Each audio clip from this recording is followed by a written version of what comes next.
End of line? Question mark? Andrew, and this is Gayties Toys. On today's MIA 80s Ladies, we're going to be looking at a character who, frankly, I don't care that much about, but a franchise I quite like, and one that is, a little bit in the news time of recording, and is one that kind of never went away, bafflingly so, but, it's worthy of discussion, and frankly, the character is worthy of bringing up, because it's one of those best case scenarios of MIA 80s Ladies. So, with that rambling, let's just get into Tron's Yori. It's a tale as old as time by this point, but after the, seismic shift and changes that came from Star Wars, every other studio wanted to have their own Star Wars, and in the case of Walt Disney, they tried to throw a lot of spaghetti against the wall, and one of those cases was 1982's Tron. Tron centered around, really, not so much Tron, who was a person, not a place. We'll come back to this a lot. But rather, a character named Kevin Flynn, who was a software engineer, who got sucked into essentially a mainframe, and a lot of his, sort of co-workers, people he knew in life, were kind of almost represented as programs who had very cool light-up suits and really dorky-looking helmets. In that, aside from a fight for survival, he did manage to meet up with Tron, the title character, and the two of them would bring down the sort of, the evil virus known as Sark within there. Also, Yori was there. We'll get back to her. Again, with the Star Wars effect, with Star Wars coming out and Kenner creating action figures and really creating the mold that would go forward for a lot of 80s properties, Disney approached TOMY out of Japan, which was sort of an odd move because TOMY didn't really do many action figures at that point. So, nevertheless, they went in and they had an interesting start. They went more of a 4-inch scale, little taller than Star Wars. And included 4 figures, basically, like Flynn, Sark, Tron, random army builder warrior. Instead of actually kind of recreating what we saw on screen, which would have been impossible with, the sort of light up stuff, especially at that time, they went for gummy candies. I mean, essentially each character was its own translucent color. They looked delicious.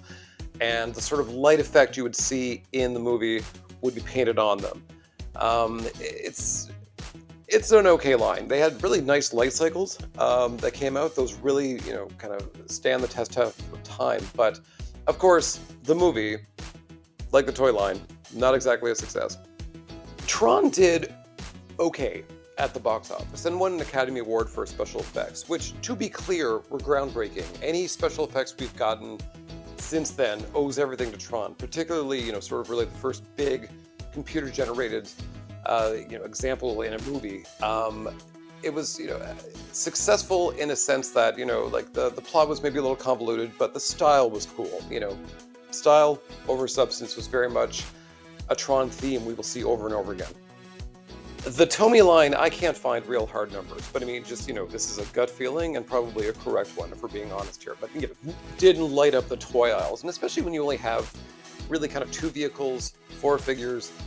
This isn't, the sort of, the outpouring that Kenner did with Star Wars. Likewise, I can't find out if there were any plans for a Wave 2, or if they had sort of something in the wings just in case the movie and the toy line had exploded. Maybe TOMY was not prepared for that kind of contingency.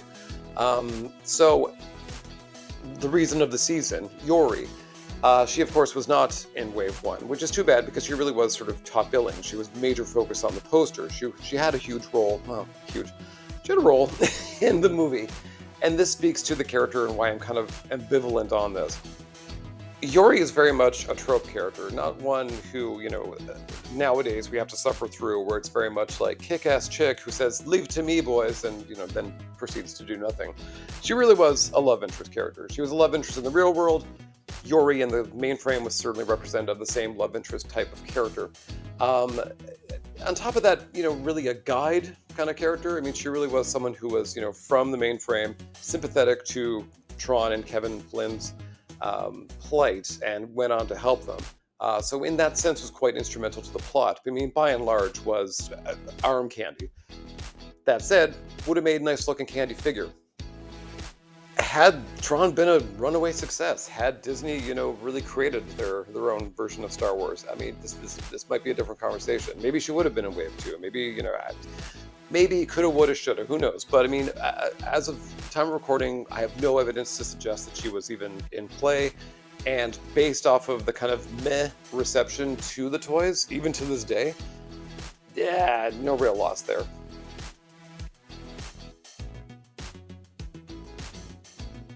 Despite a pretty great joke in The Simpsons about Tron specifically.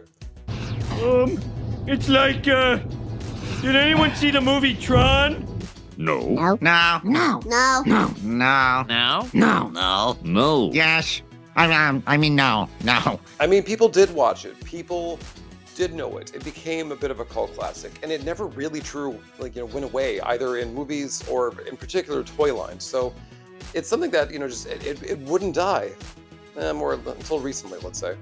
First up would be in 2002 to celebrate the 20th anniversary of Tron. NECA did re-release the original figures. Again, this didn't exactly blow up toy shelves. NECA themselves was quite young. They weren't quite the success they are today, the brand name.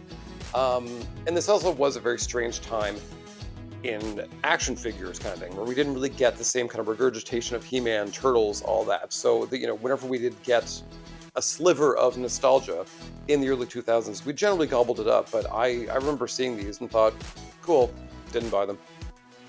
While NECA did recreate a light cycle, this time in blue, which was missing from the original line, they opted not to make Yori. So again, I'm not surprised. These were, re-releases strictly. They weren't really in the business to actually go and make a new character, but that would have been a great time. Not a year later, in 2003, would there be sort of a spiritual sequel to Tron with Tron 2.0, which unfortunately was not a movie, but rather a video game. It was, it centered around Alan Bradley's son, Jet Bradley, which wicked name, and was very, very steampunky, early 2000 edgelord kind of, computer designs. But nevertheless, the game was great. I love this game, and it was a big deal. I mean, people kind of, got excited about it as much as Tron fans could get excited about anything.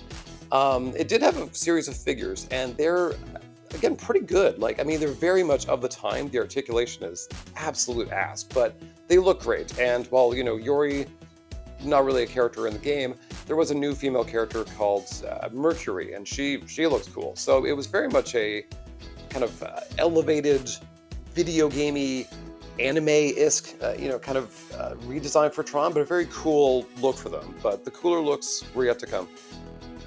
The actual sequel to Tron came in 2010 with Tron Legacy, this being sort of a big, glossy, high-budget, incredible soundtrack, sort of redesigned for it, and was very, very sexy, very cool, but again, very style over substance.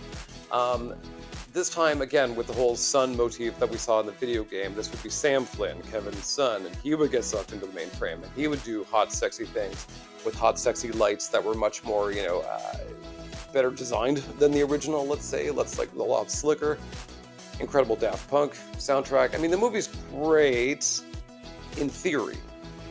I love the movie. A lot of people love the movie, but, much like the first one, the plot was a little contrived, a little space age, and again, it didn't exactly light any fires, but it did have an interesting side effect. To coincide with the movie, the license holder for the toys would be SpinMaster, which is a company I don't really talk about on this, this series at all, which is, it's not necessarily a dig, but I kind of just forget about them. Who's keeping them in business? I mean, that's my question. I never even mention them when I talk about, sort of superpowers. I mean, in theory, they had the DC license for a number of years there. I never saw, anyway, SpinMaster, it's a thing. And they went hard, and basically in 2010, around that time, whenever there was a big superhero or nostalgia bait movie, there was a massive amount of toys out there, and SpinMaster went all out. Per SpinMaster's general in-house style, the figures were not great, little janky, articulation was a little weird, but nevertheless, they tried. They tried to recreate what you saw on screen. So there were, in fact, light-up pieces in the figures. There were taller figures that had sort of almost like flickering holographic heads within the helmets. They had vehicles. They had role-playing items. I mean, they really went hard. And in terms of this, video series, as far as it's worth mentioning, the main female character, Cora, was included, albeit in Wave 2.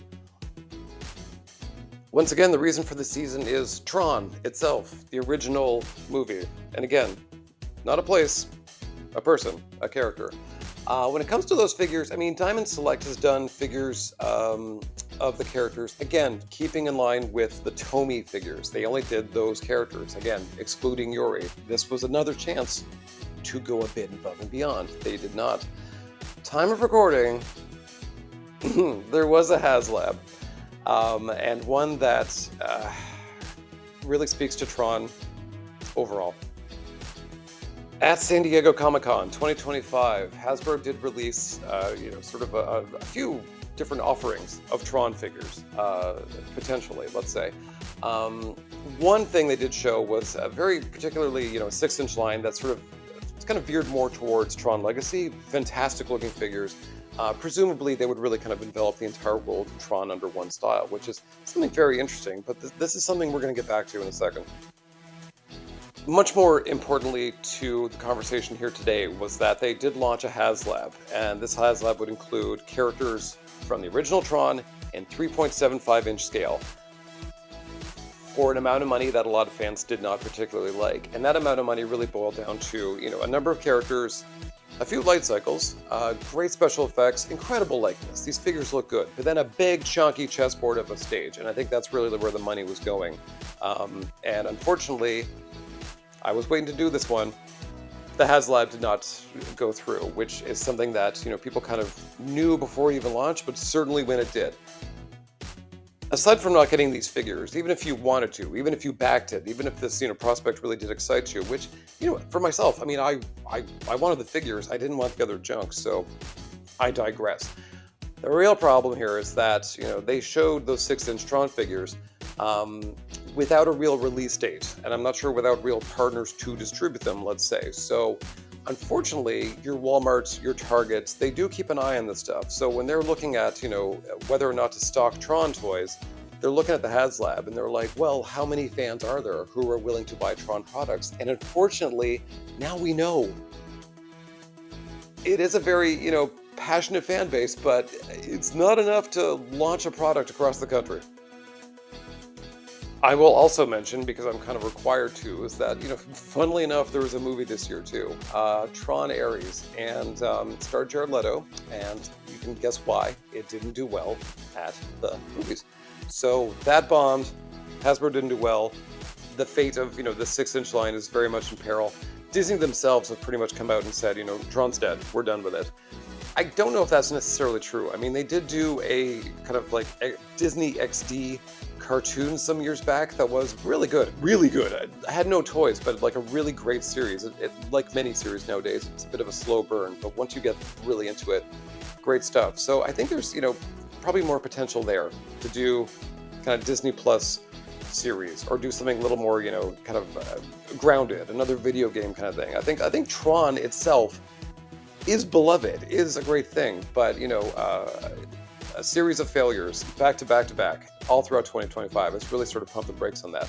So once again, just to cap this all off, we could have had a real nice Yori figure in that HasLab. We could have gotten a nice 6-inch Yori figure. I mean, to date, the only real one outside of Pops would be Super 7's line of reaction figures, which in theory could slot into your old, TOMY figures, but, Yori's really only kind of gotten the one hurrah. So it's really quite unfortunate, and it's really quite unfortunate for all of it. But I mean, like I've said a few times during this video, it's a lot more style than substance, and I think a lot of Tron fans kind of go between the movies, between the toys. The real reaction is, yeah, I want that, but not like that. And that'll about do it for Tron and Yori.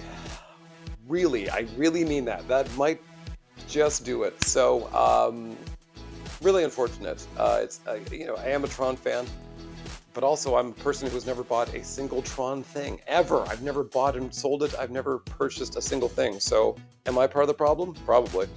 But nevertheless, keep your fingers crossed, keep your eyes to the skies, see if Tron does make a resurgence in another 10 years. We'll see.